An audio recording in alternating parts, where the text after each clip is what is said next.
तो हेलो बच्चों, कैसे हैं आप सब। मैं उम्मीद कर रहा हूँ कि आप लोग बहुत ही अच्छे होंगे, स्वस्थ होंगे, मस्त होंगे। तो चलिए हम लोग आज पढ़ने वाले हैं त्रिकोणमिति, ट्रिग्नोमेट्री को समझने वाले हैं। तो इसलिए सभी लोग क्या करेंगे, वीडियो को अंत तक जरूर देखेंगे, क्योंकि अगर किसी को त्रिकोणमिति ट्रिग्नोमेट्री समझ में नहीं आ रहा होगा तो आज की इस वीडियो को देखने के बाद आप लोग कहिएगा कि नहीं, आज से आप लोग को ट्रिग्नोमेट्री आपके दिमाग में घुस गया है। तो चलिए हम लोग करते हैं वीडियो को स्टार्ट।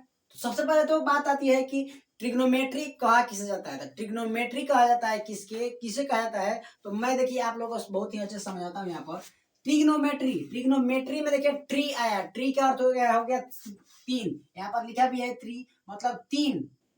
ट्रिग्नोमेट्री त्रिकोणमिति मतलब तीन कोणों से बना होता है कोई भी एक चित्र, जिससे हम लोग क्या करते हैं, यूज करते हैं और उसको हम लोग क्या करते हैं, वैल्यू निकालते हैं। तो सबसे पहले तो बात आती है कि ट्रिगोनोमेट्री में मतलब इसका यूज कहाँ है। आखिर हम लोग इसका यूज कैसे करेंगे, मतलब कहाँ पर इसका यूज है। अगर मतलब कि क्यों हम लोग त्रिकोणमिति पढ़ेंगे क्यों भाई। तो क्यों पढ़ेंगे, देखिए मान लीजिए यहाँ पर देखिए यहाँ पर मान लीजिए एक हो गया हम लोग का, मान लीजिए खंभा है, क्या है हम लोग का, खंभा है, ठीक। और आप हैं यहाँ पर, आप यहाँ पर क्या है, खड़ा है। चलिए आप यहाँ पर खड़े हैं, है कि नहीं। तो अगर आप यहाँ पर खड़े हैं, यहाँ पर खंभा है, ठीक। तो आपको अगर बोला जाए कि आपको इस दूरी को क्या करना है, कि आपको बताना है कि ये दूरी कितना होगा, तो आप कैसे बिना मापे कैसे बता सकते हैं, नहीं बता सकते हैं ना। तो आप लोग को मैं बताऊं कि ट्रिगोनोमेट्री जो है इसका इसी का हम लोग यूज करके हम लोग बिना मापे इसको हम बता सकते हैं कि ये जो है हम लोग का यहाँ से लेकर के यहाँ तक कितना दूरी हो जाएगा। तो ट्रिग्नोमेट्री का हम लोग यूज इसीलिए करते हैं, या फिर इसको खंभा की ऊंचाई को बिना मापे ही हम लोग बता सकते हैं कि खंभा कितनी ऊंचा है, कितना ऊंचा है। तो ट्रिग्नोमेट्री का अर्थ यही हो गया, हम लोग जो है इसका हाइट और दूरी मतलब ऊंचाई और दूरी मापने के लिए त्रिकोणमिति का हम लोग यूज करते हैं। तो आप लोग को आई होप के अच्छा समझ में आ गया होगा। मतलब देखिए इसमें क्या होता है, हम लोग का थ्री एंगल होता है। देखिए यहाँ पर थ्री एंगल, इसमें एक एंगल जो है 90 डिग्री रहना बहुत ही ज्यादा जरूरी है। अगर आप लोग का 90 डिग्री एक नहीं रहेगा, त्रिकोणमिति का कोई भी फॉर्मूला उस पर जो है लागू होगा ही नहीं। तो सबसे पहले तो बात है, यहाँ पर हम लोग चलिए इसका नाम लेते हैं। ए हो गया, ये हो गया हम लोग का बी, ये हो गया हम लोग का सी, हो गया। तो इसमें हम लोग देखिए, अगर आप लोग त्रिभुज पढ़े होंगे, त्रिभुज में आप लोग को याद होगा कि इसको हम लोग बोलते थे लंब, बोलते थे। तो यहाँ पर क्या हो जाएगा, ये हो जाएगा हम लोग का लंब, ये हो जाता था क्या, हम लोग का आधार हो जाता था और ये हम लोग का जो है क्या हो जाता था, कर्ण हो जाता था। तो इस टाइप पर का आप लोग पढ़े होंगे क्या, त्रिभुज का, अगर आप लोग मतलब कि मैथ पढ़े होंगे तो ये तो हम लोग का हो गया क्या, कर्ण हो गया, लंब हो गया और ये आधार हो गया। तो इसका यूज करके हम लोग क्या करेंगे, त्रिकोणमिति को बहुत अच्छे से हम लोग समझेंगे। सबसे पहले बात है, यहाँ पर हम लोग एक देते हैं हम लोग थीटा मतलब हो गया एंगल, कोण हो गया, कोण को हम लोग थीटा से सूचित करते हैं। यहाँ पर भी थीटा बनेगा कि नहीं, बिल्कुल बनेगा। और यहाँ पर ये हम लोग का कितना डिग्री होता है, 90 डिग्री होता है, ये हम लोग का निश्चित है, ठीक है। तो एक 90 डिग्री रहेगा तभी हम लोग त्रिकोणमिति का कोई फॉर्मूला लागू कर सकते हैं। तो इसको आप लोग याद किए होंगे कि कर्ण का हम लोग का इसका एक फॉर्मूला चलता है क्या, कर्ण का होल स्क्वायर इक्वल टू होता है लंब का होल स्क्वायर प्लस में होता है हम लोग का आधार का क्या होता है, होल स्क्वायर। ये फॉर्मूला हम लोग का चलता है, जनरली सब लोग को पता होगा, ठीक है। तो यहाँ से हम लोग क्या कर सकते हैं, कर्ण का हम लोग सूत्र निकाल सकते हैं, अंडर रूट में हो जाएगा क्या, लंब का होल स्क्वायर प्लस में हो जाता है हम लोग का आधार का होल स्क्वायर। यहाँ से निकल के आ गया। और इसी तरह से अगर आप लोग यहाँ से लंब का भी अगर निकाले फॉर्मूला, तो यहाँ से हो जाएगा हम लोग का क्या, कर्ण स्क्वायर हो जाएगा, माइनस में हो जाएगा क्या, आधार स्क्वायर हो जाएगा। तो इस तरह से मतलब कि जो फॉर्मूला होते हैं आप लोग लिख सकते हैं और याद कर सकते हैं, ठीक है। और यहाँ पर हो जाएगा क्या, हम लोग का आधार का होल स्क्वायर। और इसी तरह से अगर हम लोग आधार की बात करें, तो आधार निकालने के लिए यहाँ पर सूत्र होता है क्या, अंडर रूट में हो जाएगा कर्ण का होल स्क्वायर माइनस में हो जाएगा लंब का होल स्क्वायर। तो इसको आप लोग याद करना होगा, सूत्र जो है याद करना पड़ेगा।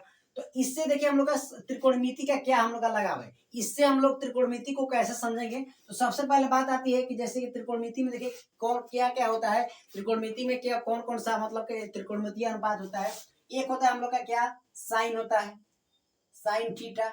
एक होता है हम लोग का कॉस थीटा, ठीक। एक होता है हम लोग का सेक थीटा और एक होता है हम लोग का कोसेक थीटा, एक होता है टेन थीटा और एक होता है हम लोग का कोट थीटा।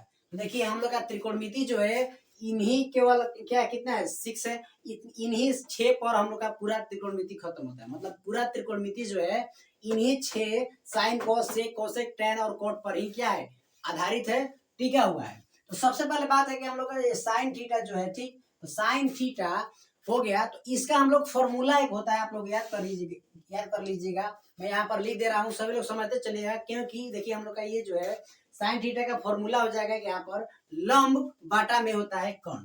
देखिए तो हम लोग यहाँ पर सूत्र लिखेंगे, लंब बाटा में होता है हम लोग का कर्ण। हो गया लंब बाटा में कर्ण। कोस थीटा का होता है आधार, आधार बटा में होता है क्या कर्ण होता है। और इसी तरह से सेक, देखिए कोस थीटा का उल्टा अपोजिट होता है हम लोग का सेक। तो इसका हम लोग जो फॉर्मूला है पलट जाएगा, मतलब उल्टा हो जाएगा, क्या कर्ण बटा में हो जाएगा आधार।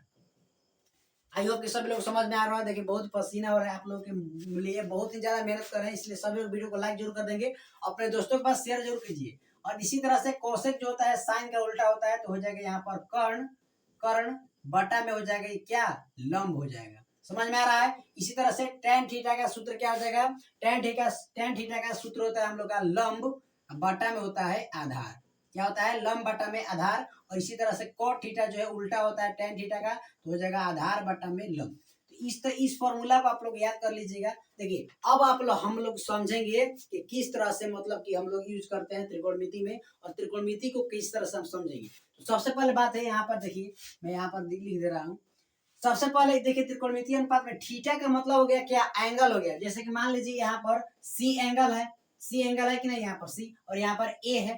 तो मान लीजिए हम यहाँ पर लिखे कि साइन ए इक्वल टू क्या होगा। तो कौन कौन लोग बता सकते हैं, जो जानते हैं आगे से वो तो बता सकते हैं, लेकिन जो नहीं जानता है आज से के बाद इस वीडियो को देखने के बाद आप लोगों को थोड़ा सा भी दिक्कत नहीं होगा। देखिए सबसे पहले तो हो गया हम लोग का साइन ए। तो साइन ए का हम लोग क्या लिखेंगे, तो सबसे पहले आप लोग इस फॉर्मूला पर ध्यान दीजिएगा कि लंब बटा में कर्ण होता है। तो साइन ए बोल रहा है तो इसको हम लोग लंब नहीं लिख सकते। मतलब कि अगर यहाँ पर साइन ए हो गया, अगर यहाँ पर हम लोग लिखते साइन सी, तो क्या हम लोग यही लंब लिखते क्या, दोनों के लिए यही लंब होगा क्या, नहीं होगा। यहीं पर आप लोग को ध्यान देना है। ध्यान देने वाली बात क्या है यहाँ पर कि अगर कोई भी हम लोग का जो भी यहाँ पर एंगल बोलेगा, ठीक, जो एंगल हम लोग का बोलेगा उसके सामने वाली भुजा जो है लंब हो जाती है। तो मतलब यहाँ से हम लोग क्या करेंगे, इसको हम लोग मिटा देंगे और आप लोग को समझाएंगे और सभी लोग समझेंगे और सभी लोग अच्छे से देखेंगे। तो देखिए हम लोग यहाँ पर साइन ए बोल रहा है, तो एंगल के जगह पर ए बोल रहा है, तो कोण ए हम लोग का हो गया और इसका सामने वाला भुजा क्या हो गया, बीसी हो गया। ये बीसी जो हम लोग का भुजा है इस एंगल के लिए, साइन ए के लिए हम लोग का क्या हो जाएगा, लंब हो जाएगा। और जो ये हम लोग का बचा ये हो जाएगा क्या, आधार हो जाएगा। आई होप कि आप लोगों को समझ में आ गया होगा कि मतलब किस तरह से लंब और आधार को हम लोग चूज करते हैं एंगल के अनुसार। जैसे कि ए एंगल दिया है तो ए एंगल का सामने वाला भुजा जो है लंब हो जाएगा, और जो ये बचा हम लोग का क्या हो जाएगा, आधार। और कर्ण तो कभी बदलता ही नहीं है, क्योंकि सबसे लंबी भुजा ही कर्ण होती है। ठीक है, तो कहने का मतलब जो है यहाँ पर हो गया हम लोग का लंब, और ये हो गया आधार, ये हो गया हम लोग का कर्ण। तो यहाँ से हम लोग फॉर्मूला लिख सकते हैं क्या, साइन ए इक्वल टू, देखिए लंब बटा में कर्ण होता है, तो लंब क्या हो गया हम लोग का बीसी भुजा हो गया, तो यहाँ पर हो जाएगा बीसी, एंड कर्ण जो है हम लोग का क्या है, एसी है। समझ में आ गया। इसी तरह से सभी लोग क्या करेंगे, बता देंगे कि साइन सी, जब सी बोल दिया तो सी ये कोण हो गया, ये एंगल सी है, तो इस तो इसके सामने वाली भुजा जो है क्या हो जाएगा, अब की बार लंब हो जाएगा। ये हो जाएगा हम लोग का अब की बार क्या हो जाएगा, लंब हो जाएगा, और ये हो जाएगा आधार, और कर्ण तो चेंज होता ही नहीं। समझ में आ रहा है आप लोगों को। तो कहने का मतलब जो ये हो गया हम लोग का लंब बटा में कर्ण, जब लिखेंगे तो लंब तो अब की बार हो गया क्या, ए बी हो गया कि नहीं, बिल्कुल हो गया। और बटा में क्या हो जाएगा हम लोग का, कर्ण तो चेंज होता ही नहीं है, तो हो जाएगा यहाँ पर ए से। आई होप कि आप लोगों को समझ में आ गया होगा। मतलब कि कोई भी जब कोई यहाँ पर जो एंगल बोलेगा तो उसके जस्ट सामने वाली भुजा ही क्या होती है, लंब होती है, और जो ये बचेगा मतलब कि 90 डिग्री के साथ जो भुजा जुड़ा रहेगा वो हो जाएगा हम लोग का क्या, आधार हो जाएगा। और कर्ण तो चेंज होता ही नहीं। आई होप कि ये हम आप लोगों को बहुत ही अच्छे समझ। इस पर का क्वेश्चन देता है, देखिए मैं सबसे पहले तो आप लोग सभी लोग निकाल लीजिएगा। साइन ए का जैसे हम लोग निकाले, आप लोग cos A, sec A, cos A, tan A, cot A सबका निकाल लीजिएगा। अगर हम लोग निकालेंगे यहाँ पर तो वीडियो लंबा हो जाएगा, आप लोग जानते हैं। तो यहाँ पर और फिर साइन सी का हम लोग निकाल लिए, आपको बता दिए बहुत ही अच्छे से। तो आप लोग क्या कीजिएगा, यहाँ पर कॉस सी, सेक सी, ठीक, और यहाँ पर कोसेक सी, टेन सी और कोट सी का सबको सभी लोग अपने कॉपी पर निकाल लेंगे। नहीं तो अगर हम लोग यहाँ पर निकलवाएंगे तो आप लोग को बहुत ही ज्यादा क्या हो जाएगा, वीडियो लंबा हो जाएगा। तो यहाँ पर देखिए इस पर का हम लोग का क्वेश्चन जो है किस तरह से करता है, कैसा क्वेश्चन बनाता है। जैसे कि आप लोग को यहाँ पर दे देगा sine A is equal to 7/3। नहीं, यहाँ पर मैं लिखता हूँ, देखिए कटने लग देता हूँ। यहाँ पर 3/5 दे दिया। तो अब यहाँ से आप लोग को पूछेगा, क्या पूछेगा कि आप लोग बताइए कि tan ए का मान कितना हो जाएगा। मतलब इस तरह का क्वेश्चन आप लोग के सामने आएगा तो आप लोग बनाइएगा कैसे। देखिए हम लोग बता रहे हैं कि यहाँ पर कैसे बनाइएगा। सबसे पहले आप लोग को ये जो हम लोग का सूत्र लिखवाए हैं, ये वाला लंब बटा में कौन और cos थीटा का हो गया आधार बटा कौन, मतलब ये वाला आप लोग को फॉर्मूला याद रहना चाहिए, तो तभी आप लोग को बनेगा। तो आप लोग बताइएगा कि साइन थीटा, यहाँ पर देखिए थीटा के स्थान पर ए बी सी कोई भी आ सकता है, और यदि चित्र बना करके दे दे तो यहाँ पर आप लोग को दिक्कत नहीं करना है, गलती नहीं करना है।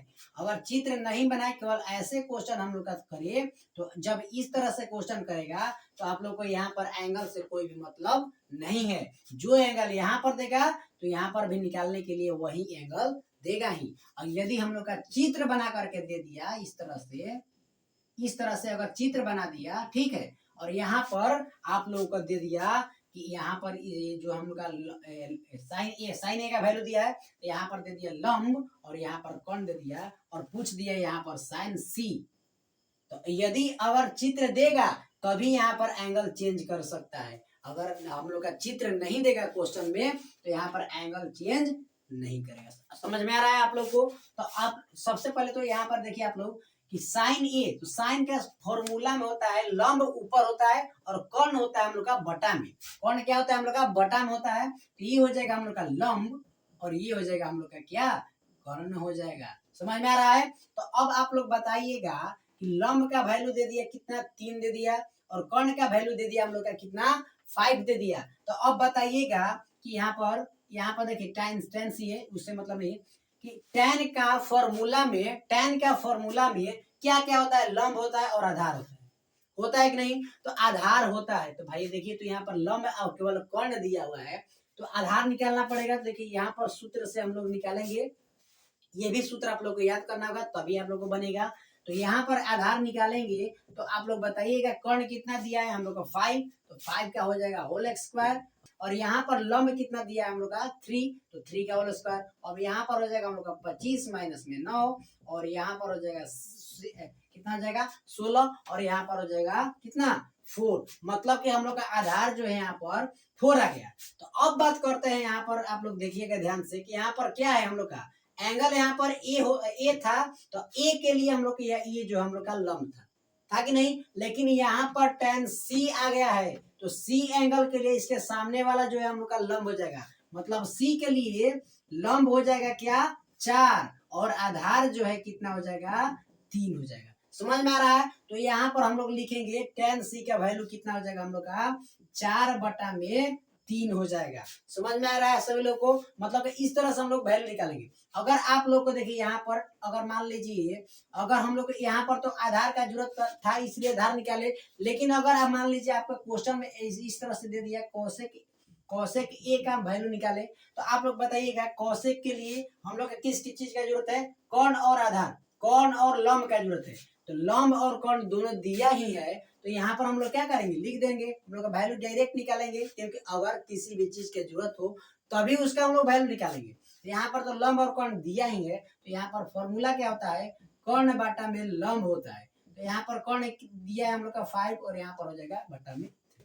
इस तरह से हम लोग क्या करेंगे, वैल्यू निकालेंगे। तो आप लोग के लिए एक टास्क देंगे हम लोग, सभी लोग निकाल लीजिएगा। यहाँ पर टास्क दे रहे हैं हम लोग कि क्या कि tan ए का आप लोग को निकाल करके कमेंट में आप लोगों को बताना है। आई होप कि आप लोगों को ये समझ में आ गया होगा। आज के लिए बस इतना ही, मिलते हैं नेक्स्ट क्लास में इसका हम लोग बेसिक समझ लिए हैं, अब हम लोग नेक्स्ट क्लास में पढ़ेंगे और बहुत ही अच्छे से। चलिए आज के लिए बस इतना ही, मिलकर मैंने धमाकेदार वीडियो के साथ, तब तक के लिए जय हिंद, वंदे मातरम।